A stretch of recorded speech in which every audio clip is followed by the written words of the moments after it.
शान्तिः। सत्यं शिवं सुंदरम सतचित आनंद स्वरूप सत श्री अकाल मूरत सदाशिव परम पिता परमात्मा की प्यारी संतान, प्यारे भाइयों तथा बहनों, आज दिनांक 9 जुलाई 2022 की मुरली का मंथन प्रस्तुत है। चलिए उससे पूर्व परम पिता परमात्मा की याद का एक भजन सुनते हैं। तुम्हें सौंप कर सब चिंता फिकर, देह दुनिया से हम हो गए बेखबर, खिवैया मेरी नैया तेरे हवाले, तेरे हवाले चल पड़े हम उधर, ले चले तुम जिधर, देह दुनिया से हम हो गए बेखबर। सोचूं भी क्या सोचने से भी पहले, बन जाते काम मेरे करने से पहले।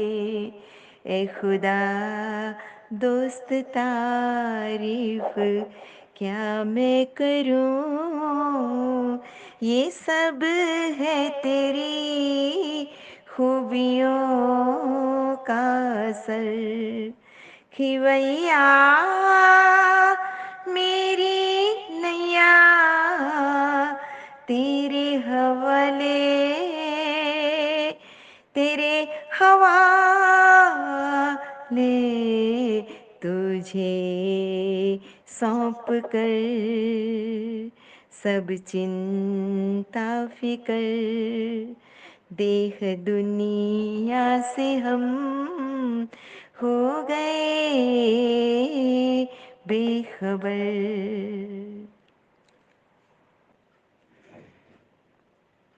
आखिर लोग, वो भी खास करके युवा लोग,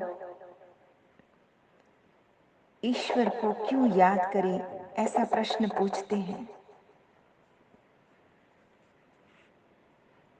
परंतु जरा सोचने की बात है।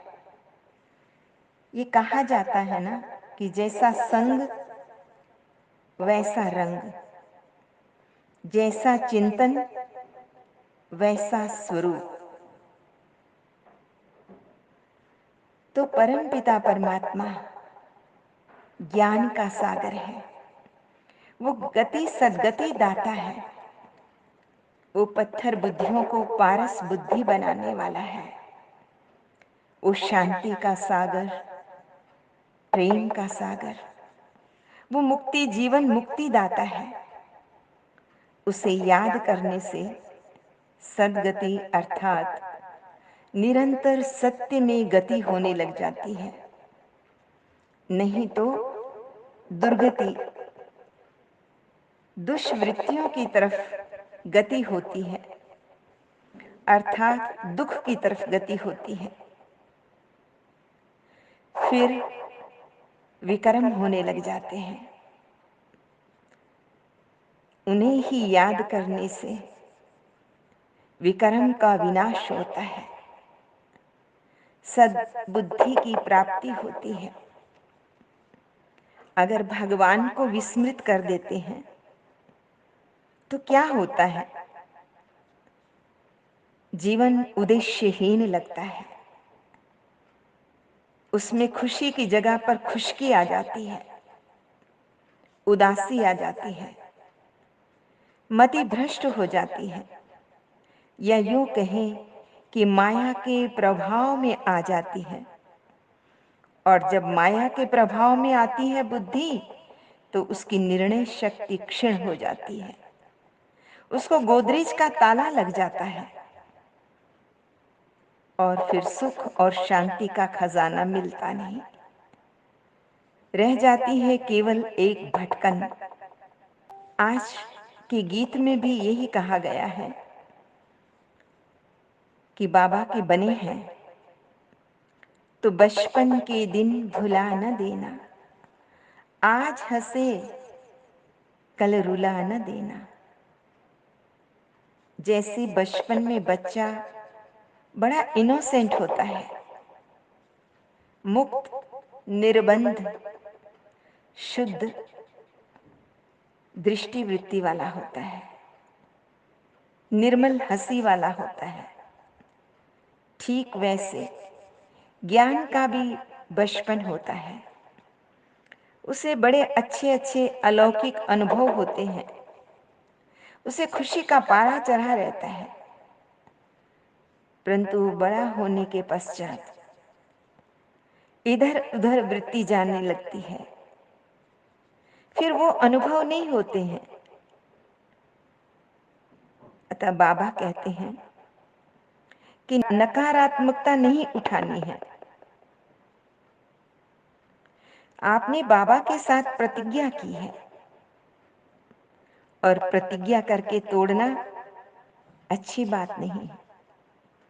आखिर प्रतिज्ञा कौन तोड़ देता है?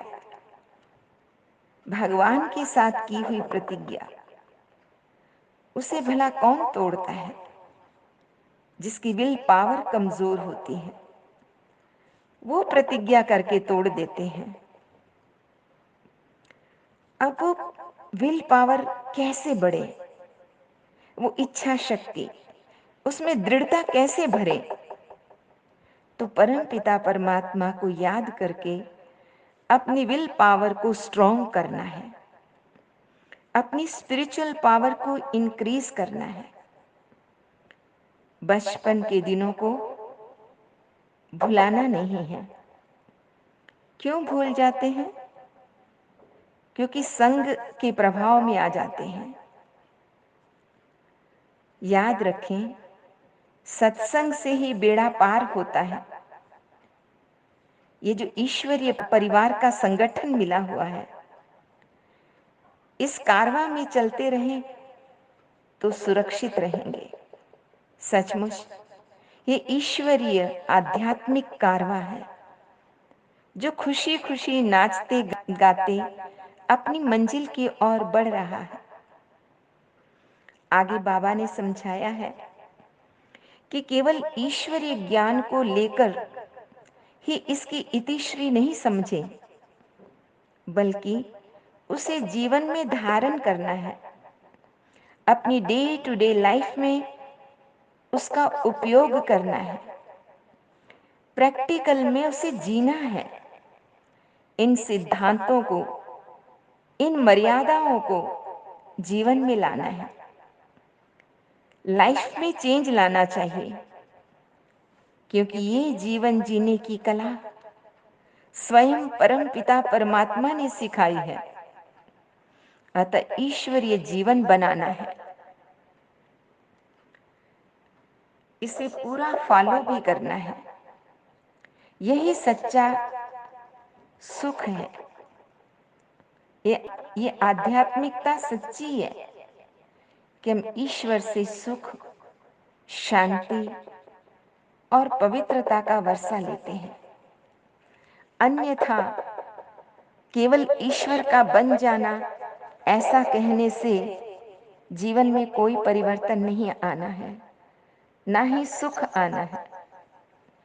वस्तुतः जो सत्य धर्म है, उसका संबंध जीवन से है।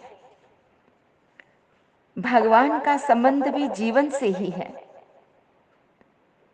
अगर जीवन में कोई परिवर्तन नहीं आया है, हमारे स्वभाव संस्कार नहीं बदले हैं, तो इसका कोई लाभ नहीं है।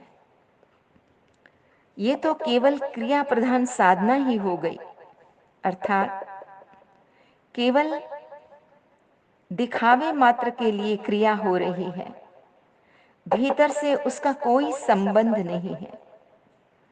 वस्तुतः सच्ची साधना तो जीवन में उत्थान करने वाली, परिवर्तन लाने वाली होती है, और जिसका गाइड स्वयं भगवान हो, वो नॉलेजफुल, ब्लिसफुल, वो सत्यम शिवम सुंदरम, वो परम पिता परमात्मा हो, तो बस वही परम पिता परमात्मा आए हैं, श्रीमत देकर चढ़ती कला में ले जाने के लिए आए हैं। यही है सच्ची आध्यात्मिकता, सच्ची धार्मिकता। आज का वरदान है, समय के ज्ञान को स्मृति में रख सब प्रश्नों को समाप्त करने वाले स्वदर्शन चक्रधारी भव। जो स्वदर्शन चक्रधारी बच्चे हैं, वो स्वयं का दर्शन कर लेते हैं, अपने सत्य स्वरूप का दर्शन कर लेते हैं। इस सृष्टि के चक्र में उन्हें सृष्टि चक्र का दर्शन स्वयं हो जाता है। ड्रामा के राज को वो जानने वाले होते हैं, इसलिए सदा मौज में रहते हैं, क्योंकि वो जान गए हैं नथिंग न्यू, बनी बनाई बन रही, अब कुछ बननी नहीं। उन्हें निश्चय है कि वह भगवान का बने हैं, तो जो भी होगा वो श्रेष्ठ होगा। भगवान का बनकर अगर बेहतर नहीं होता तो होता ही नहीं। अतः उनके मन में कभी क्यों क्या का प्रश्न ही नहीं उठता, क्योंकि वो समझते हैं कि ये ड्रामा तो कल्याणकारी है, ये संगम का समय भी कल्याणकारी है, क्योंकि यही पुरुषोत्तम संगम युग है, जिसमें आत्मा श्रेष्ठ बनती है। और जो स्व को देखते हैं, अपने सत्य स्वरूप को देखते हैं,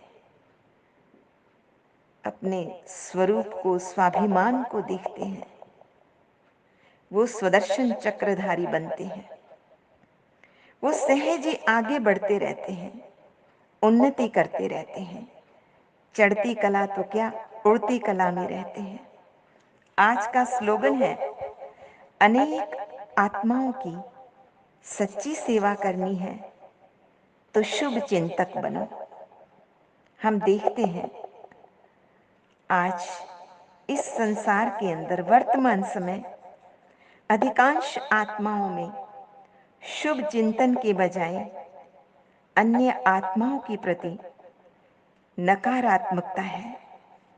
ईर्ष्या, द्वेष और घृणा का भाव है, अथवा चिंतन रहता है। परम पिता परमात्मा का आदेश है, कैसी भी परिस्थिति हो,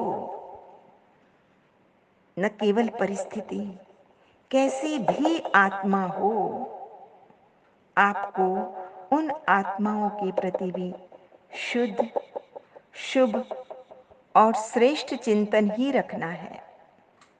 यही सच्ची सच्ची सेवा है। अच्छा, मीठे मीठे सिकिलते बच्चों प्रति माता पिता बाप दादा का याद प्यार और गुड मॉर्निंग। रूहानी बाप की रूहानी बच्चों को नमस्ते। हम रूहानी बच्चों की रूहानी माता पिता बाप दादा को याद प्यार, गुड मॉर्निंग और नमस्ते।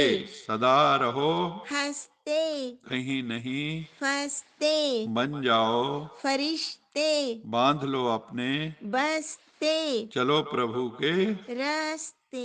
वाहिगुरु जी का खालसा वाहिगुरु जी की फतेह।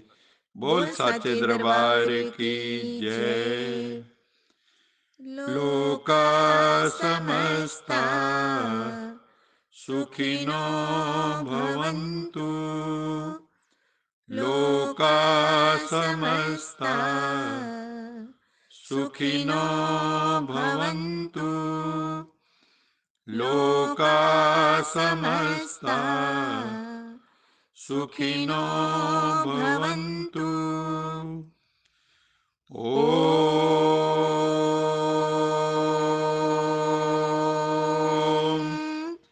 शांति शांति शांति।